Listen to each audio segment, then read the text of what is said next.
یہ ہمارے یہاں بڑی غلطی ہے. والد صاحب کی طرف سے قربانی نہیں ہوگی، قربانی والد صاحب کی طرف سے نہیں ہوگی. قربانی تیرے اوپر واجب ہے. تیرے والد صاحب پہ اتنا مال ہے ہی جس پر قربانی واجب ہوتی ہے، تو نے جوڑ رکھا ہے. بھلے تو ساجھ میں رہتا ہو لیکن جوڑ رکھا تو نے ہے، اس کا مالک بھی تو ہے. تو قربانی تو اپنی طرف سے کرے گا، اپنے والد صاحب کی طرف سے نہیں کرے گا. اللهم صل على سيدنا محمد يا رب صل وسلم دائما ابدا على حبيبي. قربانی کس انسان کو کرنی چاہیے؟ کس انسان پر قربانی کرنا واجب ہے؟ قربانی نہ کرنے پر اللہ رب العزت کی طرف سے کیا سزا ہے، کیا وعید ہے، اور قربانی کتنے دن کرنی چاہیے، اس کے تعلق سے چند باتیں آپ حضرات خدمت میں عرض کروں گا. سب سے پہلی چیز تو یہ ہے، اللہ کے رسول صلی اللہ علیہ وسلم نے ارشاد فرمایا، اس کا خلاصہ ہے کہ جو انسان قربانی کے دن کو پائے اور اس کے بعد استطاعت ہو قربانی کرنے کی، اور پھر بھی وہ انسان قربانی نہ کرے تو گویا کہ وہ ہماری عیدگاہ کے قریب بھی نہ ہے. کتنی بڑی بات اور کتنی بڑی وعید. انسان کے پاس پیسے ہیں، یعنی قربانی کرنے کا موقع ہے، اور پھر بھی انسان قربانی نہیں کر رہا، تو اس کو اللہ کے رسول نے فرما دیا کہ عیدگاہ کے قریب بھی ہماری تم مت آنا. یعنی اس کی عید کیا ہے، اس کو تو عیدگاہ کے قریب ہی آنے کے لیے منع کر دیا، گویا کہ اس کی تو کوئی عید بھی نہیں. اتنا زیادہ پسندیدہ عمل ہے اللہ کے رسول کو بھی اور اللہ رب العزت کو بھی. قربانی کے دنوں میں قربانی کرنا یہ اللہ رب العزت کے یہاں پر اس وقت میں سب سے زیادہ پسندیدہ عمل ہے. یعنی عید کے دن سب سے زیادہ پسندیدہ عمل جو اللہ رب العزت کو ہے وہ قربانی کرنا ہے، خون بہانا ہے.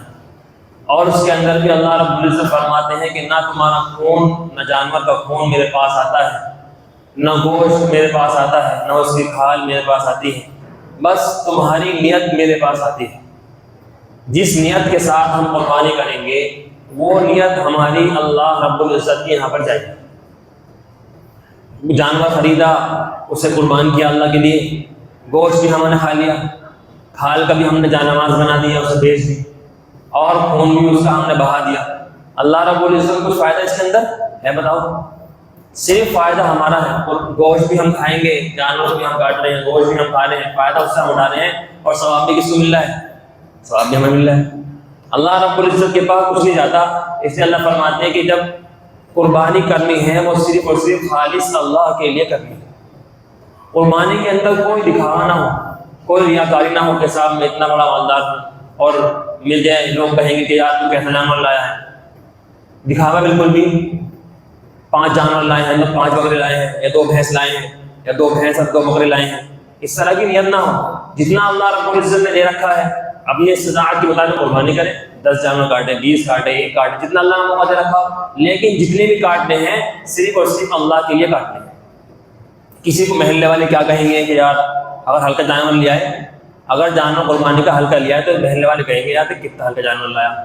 نہیں، جیسا موقع ہو اپنی استطاعت کے مطابق اچھے سے اچھا جانور لانے کی کوشش کریں.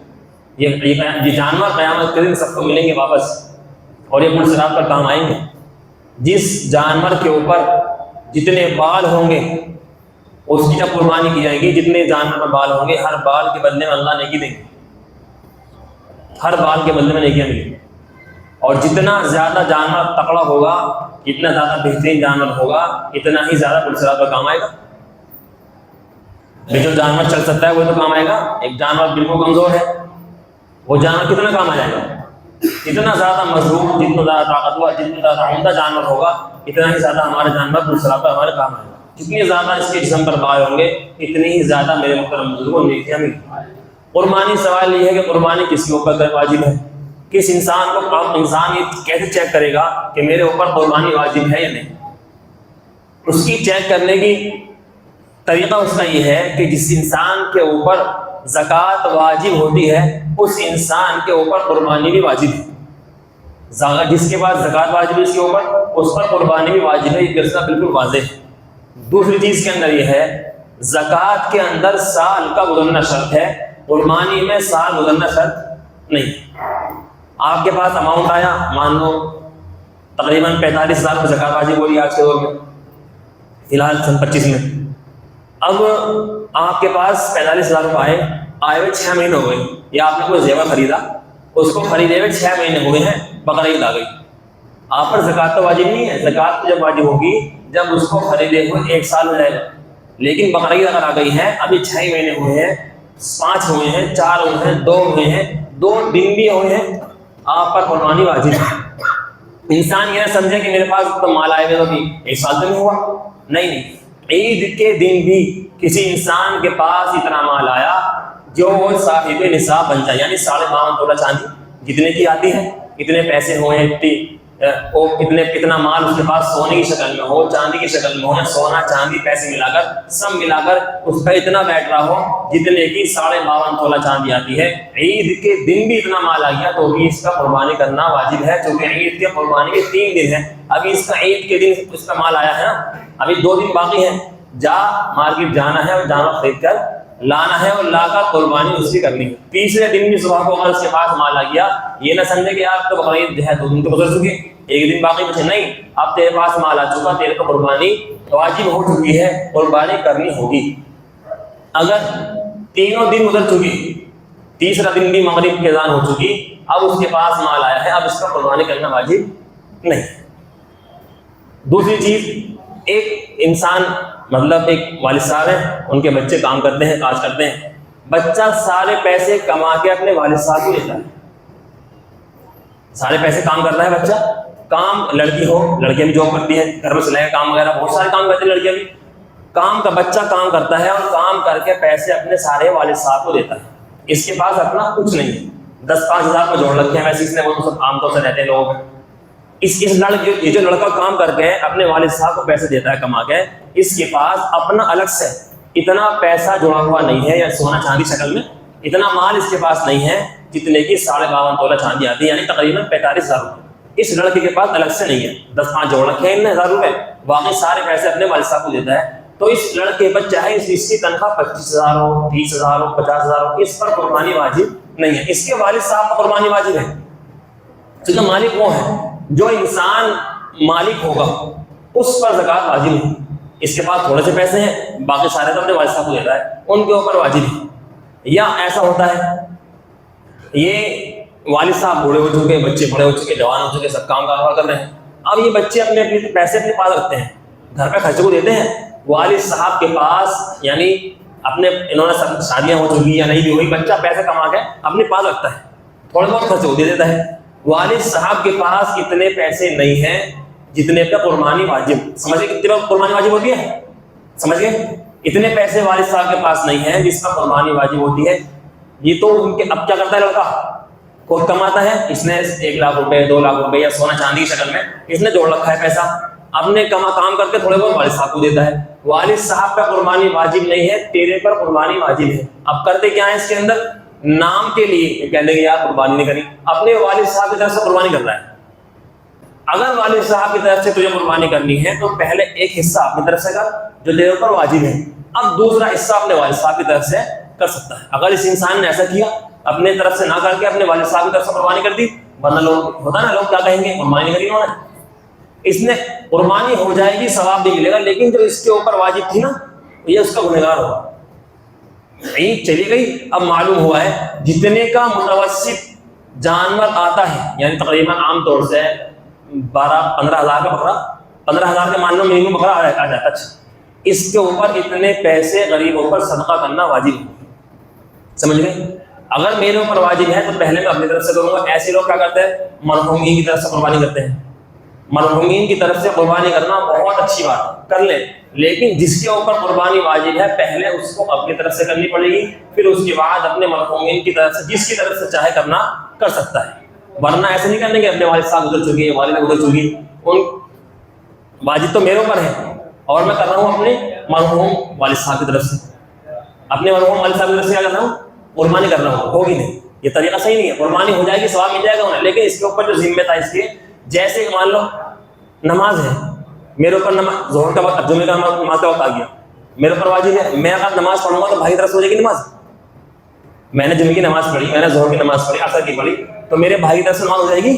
اس کے اوپر الگ واجب ہے، اس کے اوپر الگ فرض ہے، اس کو بھی الگ پڑھنی پڑے گی. ایسے قربانی کا مسئلہ ہے. میرے اوپر اگر واجب ہے تو پہلے مجھے اپنی طرف سے کرنی پڑے گی، جب اس کے بعد میں جس کی طرف سے چاہوں کر سکتا ہوں۔ دوسری چیز یہ ہے، عام طور سے ایک چیز یہ چل رہی ہے، لوگ جو ہے اللہ کے رسول کی صلی اللہ علیہ وسلم کے نام پر قربانی کرتے ہیں۔ اس طریقے میں قربانی کرنا جائز نہیں ہے۔ اللہ کے رسول کے نام پر بھی قربانی نہیں کی جائے گی، صرف اور صرف اللہ رب العزت کے نام پر قربانی کی جائے گی۔ غیر اللہ کے علاوہ کسی کے بھی نام پر اگر ہم نے جانور ذبح کیا، وہ جانور حلال نہیں، حرام ہے۔ دونوں دیکھو، دو چیزیں ہیں، دونوں میں فرق سمجھنا۔ ایک ہے اللہ کے رسول کے نام پر قربانی کرنا، ایک ہے اللہ کے رسول کی طرف سے قربانی کرنا۔ ایک ہے مرحوم والد صاحب کے نام پر قربانی کرنا، ایک ہے مرحوم والد صاحب کی، یعنی جو والد صاحب مر چکے ان کی طرف سے قربانی کرنا۔ دونوں فرق سمجھ کے فرق کیا ہے؟ ان کے نام پر کرنا، ان کی طرف سے کرنا فرق ہے۔ نام سے کرنا جائز نہیں ہے، ان کی طرف سے کرنا جائز ہے۔ اللہ کے رسول صلی اللہ علیہ وسلم کی طرف سے قربانی کریں گے تو جائز ہے، بہت اچھا عمل ہے۔ اللہ کے رسول کے نام پر کریں گے تو قربانی جائز نہیں، کیونکہ قربانی جانور، جو بھی جانور ذبح ہوگا، عید کا دن ہو، بقرعید کے دن ہو، یا اس کے پورے سال میں کبھی بھی ہو، جو بھی جانور ذبح ہوگا صرف اور صرف اللہ کے نام پر ذبح ہوگا۔ اللہ کے علاوہ کسی کے بھی نام پر جانور کو ذبح کرنا بالکل حرام ہے۔ سمجھ گئے؟ سمجھ گئے؟ تیسری چیز، اب یہ مسائل شروع ہوتے ہیں، قربانی کتنے دن کرنی ہے؟ بولو بھائی، قربانی 3 دن کرنی ہے، 4؟ بول دو زور سے، قربانی کتنے دن کرنی ہے؟ 3 دن۔ اب بعض ذرا کہتے ہیں قربانی 4 دن کرنی ہے، ہم کہتے ہیں قربانی 3 دن کرنی ہے۔ ان کے دلائل کیا ہیں؟ قربانی 3 دن کرنی ہے، 4 دن، ہمارے پاس اپنے دلائل مضبوط ہے الحمدللہ۔ وہ کہتے ہیں کہ ایام تشریق جو ہے، یوم نحر جو ہے، جو تکبیر جو پڑھی جاتی ہے، کب تک پڑھی جاتی ہے؟ پڑھتے ہیں نا تکبیر تشریق، اللہ اکبر اللہ اکبر لا الہ الا اللہ اللہ اکبر اللہ اکبر وللہ الحمد، عید کے 4تھے دن تک پڑھی جاتی ہے۔ تو کہتے ہیں جب تکبیر تشریق 4تھے دن بھی پڑھی جا رہی ہے تو اس لیے قربانی 4تھے دن بھی کرنا چاہیے۔ یہ ان کی دلیل ہے۔ تکبیر جو پڑھی جاتی ہے کب تک پڑھی جاتی ہے؟ عید کے 4تھے دن عصر تک۔ پڑھی کب سے جاتی ہے؟ عید سے 1 دن پہلے تک۔ تو پھر عید سے 1 دن پہلے قربانی جائز؟ سمجھے بات؟ جب تکبیر 4تھے دن پڑھی جا رہی ہے، اس کی دلیل یہ ہے کہ 4تھے دن تکبیر پڑھی جا رہی ہے، قربانی بھی جائز ہے۔ تو تکبیر تو 1 دن پہلے سے پڑھی جا رہی ہے بھائی، 1 دن پہلے سے قربانی بھی جائز ہے۔ تو تکبیر قربانی کے دن کتنے ہو گئے؟ پھر 3 نہیں کہیں گے، 4 نہیں کہیں گے، 5 کہیں گے، قربانی کے دن 5۔ ہم فرماتے ہیں قربانی کے دن 4۔ حضرت عبداللہ ابن عمر رضی اللہ تعالیٰ ہے نا، تو قرآن شریف کی آیت کہ مخصوص دنوں میں، معلومات دنوں میں قربانی کرنی ہے، مخصوص دنوں میں قربانی کرنی ہے۔ اس آیت کی تفسیر میں حضرت عبداللہ ابن عمر رضی اللہ تعالیٰ فرماتے ہیں کہ قربانی کے دن 3 ہیں۔ جب صحابی رسول نے قرآن شریف کی تفسیر کر دی، اب ہمیں بولنے کی اجازت نہیں۔ ایک دلیل ہو گئی۔ دوسری دلیل، کئی سارے صحابی رضی اللہ تعالیٰ، حضرت علی رضی اللہ تعالیٰ فرماتے ہیں کہ قربانی کے دن 3 ہیں۔ یوم نحر کتنے ہیں؟ قربانی کے دن 3 ہیں، عید کا دن اور تیسری عید 10 تاریخ، 11 اور 12۔ اور ایک چیز اور، سب کے یہاں پر متفق علیہ مسئلہ ہے، سب کے یہاں پر چاہے کوئی بھی ہو، کسی طریقے کا، سب یہ کہتے ہیں سب سے افضل دن قربانی کا پہلا دن ہے۔ کون سے ہے؟ سب سے افضل دن قربانی کا پہلا ہے۔ تو بھائی 14 پہ جا کیوں رہے ہو؟ جب قربان سب کے یہاں پر یہ بات بالکل واضح ہے کہ قربانی کا پہلا دن سب سے افضل ہے، تو پہلے دن کر لو، بات ختم۔ تیسری چیز، تکبیر، دیکھو قربانی کا جب وقت شروع ہوتا ہے دن فجر کی، جب دن نکل کے فجر کا، تو اس وقت سے لے کر عید باسی تیواسی کی مغرب تک کا وقت ہے قربانی کرنے کا۔ اب 4تھے دن اگر ہم کہتے ہیں 4تھے دن قربانی کرنی ہے، اگر ایک حدیث ہے ضعیف، اس حدیث کو ہم مانتے ہیں اگر، تو اس کے اندر ایک بات تو یہ ہے کہ ساری روایتیں ہیں، ان سب روایت کو چھوڑنا پڑے گا، اس تفسیر بھی چھوڑنا پڑے گا، جو حضرت عبداللہ بن مسعود کی تفسیر ہے اس کو بھی ہمیں کیا کرنا پڑے گا؟ چھوڑنا پڑے گا۔ تیسری چیز، تکبیر جو ختم ہوتی ہے کب ختم ہوتی ہے؟ 4تھے دن عصر پر ختم ہوتی ہے۔ قربانی کب تک کا وقت ہے؟ قربانی کا مغرب تک کا وقت ہے۔ جب 4تھے دن اگر قربانی جائز ہے تو مطلب کب تک جائز ہے؟ اگر ہم اس مانتے ہیں اس روایت کو، تکبیر والی روایت کو مانتے ہیں، تو بھائی تکبیر تو ختم ہو رہی ہے عصر میں، اب قربانی کے وقت مغرب تک کا ہے، تو مغرب تک کا کیوں ہے جب مغرب تک تکبیر ہی نہیں ہے؟ اس لیے اجماع امت، پوری امت کا اجماع اس بات پر ہے کہ قربانی کے دن کتنے ہیں، یعنی پہلا دن جو ہے نا 9 دن حجہ کا، بقرعید سے 1 دن جو پہلے ہے اس کو پوری امت نے چھوڑا ہے اجماع کی وجہ سے۔ ایسے ہی پوری امت نے اس پہلے دن کو، اس یعنی بقرعید سے 1 دن پہلے کو امت نے چھوڑ دیا اجماع کی وجہ سے، تو 4تھے دن کو ہم نے چھوڑ دیا صحابی رسول کی روایت کی وجہ سے۔ اللہ رب العزت ہم سب کو عمل کی توفیق عطا فرمائے. اب بھی کسی کے پاس سمجھ میں آئی ہو تو میرے پاس آ کے اصل میں انشاءاللہ سمجھ میں آ جائے، انشاءاللہ سمجھ میں آ جائے. اللہ رب العزت ہم سب کو عمل کی توفیق عطا فرمائے.